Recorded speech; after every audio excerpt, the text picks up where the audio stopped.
मेरे मित्र, आइए हम परमेश्वर की उन बातों को याद करते हैं जो दानियल की किताब में दूसरे अध्याय में हम पढ़ते हैं। समय और ऋतुओं को वही बदलता है। प्रियो, जब उन्होंने प्रार्थनाएं की, जब उन्होंने परमेश्वर की उस राजा के उस भेद को परमेश्वर के द्वारा प्रकट होते हुए अपने जीवन में देखा दानियल ने, तब दानियल ने इस प्रकार से प्रार्थना की, समयों को और ऋतुओं को वही बदलता है। कौन? सच्चा जीवित परमेश्वर। और राजाओं का अस्त और उदय भी वही करता है। बुद्धिमानों को बुद्धि और समझ वालों को समझ भी वही देता है। बुद्धिमानों को बुद्धि और समझ वालों को समझ भी वही परमेश्वर देता है। अगर आप बुद्धिमान होना चाहते हैं, अगर आप समझदार होना चाहते हैं, तो जिसने बुद्धि और समझ को बनाया है, जो उदय और अस्त करता है, उसी सच्चे जीवित परमेश्वर के पास जाकर आप प्रार्थना करें। और मैं कहना चाहता हूँ कि परमेश्वर का वचन हमें आगे सिखा रहा है। 22 पद में 21 से 22 हम देख रहे हैं दूसरे अध्याय का। वही गूढ़ और गुप्त बातों को प्रकट करता है। अगर गुप्त बात की जानकारी रखना चाहते हो और गुप्त बात आप पर प्रकट की जाए, तो प्रभु के साथ समय बिताएं, परमेश्वर के साथ समय बिताएं। और वह कहता है कि वो गूढ़ बातों को और गुप्त बातों को प्रकट करता है। वह जानता है कि अंधियारे में क्या है और उसके संग सदा प्रकाश बना रहता है। अंधियारे में क्या है वो जानता है और परमेश्वर के साथ प्रकाश बना रहता है। प्रियो, आप परमेश्वर के साथ रहेंगे तो प्रकाश आपके साथ बना रहेगा। परमेश्वर आपसे दूर चला जाएगा तो आप ज्योति से दूर हो जाएंगे, और जितना आप ज्योति से दूर होंगे उतना आप अंधियारे में चले जाएंगे, और जितना आप अंधियारे में जाएंगे उतना आप गुम हो जाओगे, उतना आप गुप्त हो जाओगे, और उतना आप विनाश के गड्ढे में चले जाओगे। इसलिए यहाँ पर दानियल की ये गूढ़ बातें जो परमेश्वर की ओर से प्रकट की गई, गुप्त बातें जो परमेश्वर की ओर से प्रकट की गई, वह जानता कि अंधेरे में क्या होने वाला है, उसके संग सदा प्रकाश रहता है। प्रकाश परमेश्वर के संग है, क्योंकि परमेश्वर अपने आप में एक बड़ी ज्योति है। ज्योतियों को बनाने वाला परमेश्वर अपने आप में एक चांदना रखता है, एक प्रकाश रखता है, और वो आपको प्रकाशन देना चाहता है। क्या आप नहीं चाहते कि आपको प्रकाशन दिया जाए, आपको ऊपर भेद की बातें प्रकट की जाए? अगर आप ऐसा करवाना चाहते हैं अपने जीवन में, तो आप अपना समय परमेश्वर को दीजिए। इसलिए यहाँ पर आगे वचन को पढ़ते हैं। हे मेरे पूर्वजों के परमेश्वर, मैं तेरा धन्यवाद करता हूँ। दानियल की प्रार्थना और स्तुति भी करता हूँ। मैं तेरा धन्यवाद करता हूँ। हमारे बुजुर्गों और पूर्वजों के परमेश्वर, मैं तेरी तारीफ करता हूँ और स्तुति करता हूँ, क्योंकि तूने मुझे बुद्धि और शक्ति दी है। तूने मुझे बुद्धि और शक्ति दी है। क्यों दी है ऐसे बुद्धि और शक्ति? क्या यह ज्यादा समझदार व्यक्ति था इसलिए? नहीं, इसने अपने आप को राजा के अशुद्ध करने वाले, अपवित्र करने वाले भोजन से अलग रखा था।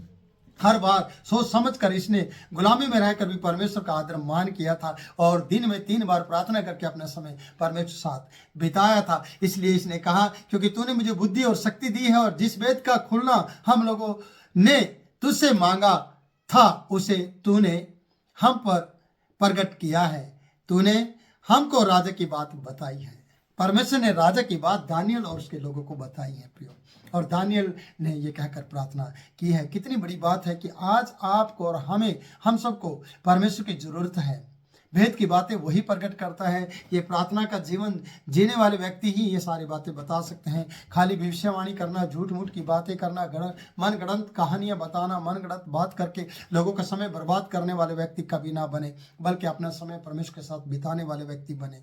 ज़्यादा से ज़्यादा परमेश्वर की सेफ्टी चाहें और परमेश्वर आपको सुरक्षा प्रदान करे। जब तक आप सुरक्षित रहना चाहते हो, तब तक आप परमेश्वर की आराधना स्तुति करो। अगर आपको सुरक्षित रहना नहीं है, तो प्रिय दुनियादारी के साथ दोस्ती करो और दुनियादारी के साथ रहो। एक दिन आएगा कि आप उन्हीं के द्वारा मारे जाओगे जिनको आपने दोस्त बनाया है। वही लोग आपको धोखा देंगे जिन पर आपने भरोसा किया है। पर परमेश्वर जीवन के अंत तक आपके साथ रहेगा और कभी भी आपको धोखा नहीं देगा। अगर आप धोखा नहीं खाना चाहते, तो परमेश्वर के साथ अपने समय बिताइए, परमेश्वर को अपना समय दीजिए। इसलिए सच्चा जीवित परमेश्वर जो भेद की बात प्रकट करता है, उसी सच्चे जीवित परमेश्वर का वचन मैं आपके लिए लेकर आया। मेरे बहन, मेरे भाई, मेरे प्रियजन, मैं आपसे कहना चाहता हूँ कि आप अपने समय परमेश्वर के साथ बिताइए, नहीं तो आप निराश हो जाएंगे।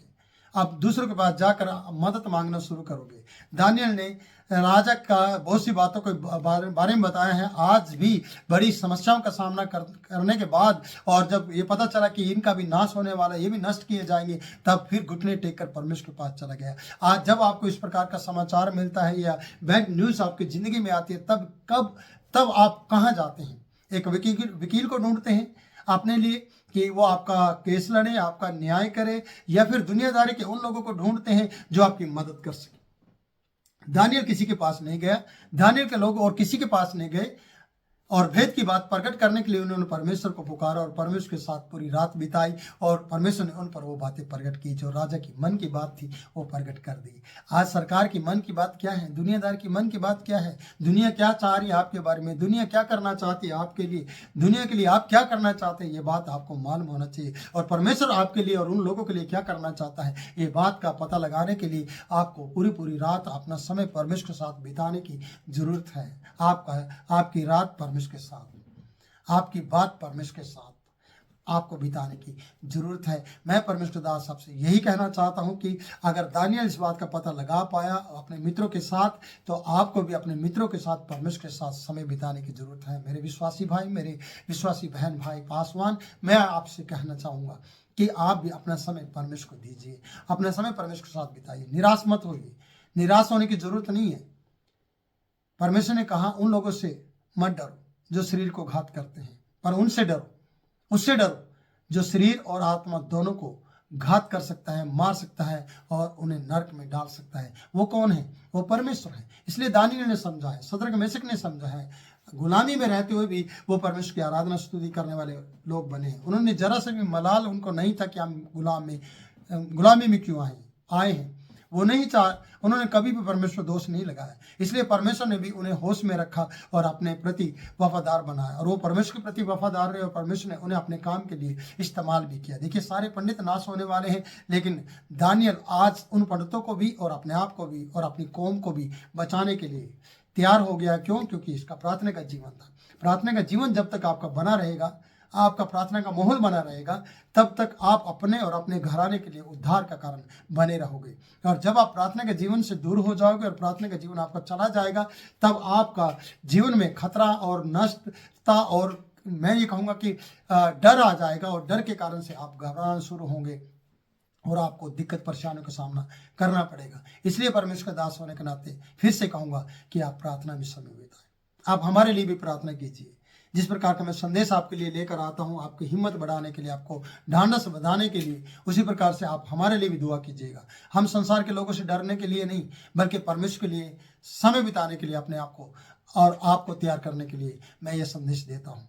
आपका और हमारा जीवन परमेश्वर के साथ, हमारी बातचीत परमेश्वर के साथ, हमारा हर एक समय परमेश्वर के साथ। आइए आज से शुरू करें, आप से शुरू करें और परमेश्वर को अपना मुक्तिदाता मानते हुए, उसके प्रेम को प्रकट करते हुए आइए अपने समय परमेश्वर के साथ बिताएं। प्रभु आपको बहुतायत से आशीष दे, आपके दिन को बनाए और आपको तमाम खतरों से बचाए और भेद की बात आप पर प्रकट करे और आप भी इस तरीके से दानी की तरह प्रार्थना कर सके। प्रभु इन वचनों के द्वारा आपको आशीषित करे और आप बने रहें और प्रभु की महिमा करें। इस वीडियो को लाइक करें, शेयर करें, हमारे चैनल पीजीआई विनती भवन को सब्सक्राइब करें। हमारा एक चैनल और है प्रियो, मैं आपसे कहना चाहता हूँ, आत्मिक मन्ना, जिसको हम वहाँ पर शॉर्ट्स वीडियो डाल रहे हैं, बड़ी वीडियो डाल रहे हैं, यूना नबी की वीडियो डाल रहे हैं, उसको आप देख लीजिए। एक हमारा वीडियो है मोटिवेशनल यूट्यूब चैनल है और उस पर हम शॉर्ट्स वीडियो डालते हैं। आप उसको भी सब्सक्राइब करें और उसको भी लाइक करें और हर रोज के वचन को सुने, जिससे कि आपको मनोबल और साहस बढ़ सके। प्रभु आपको बहुत ऐसे आशीषित करे। God bless you.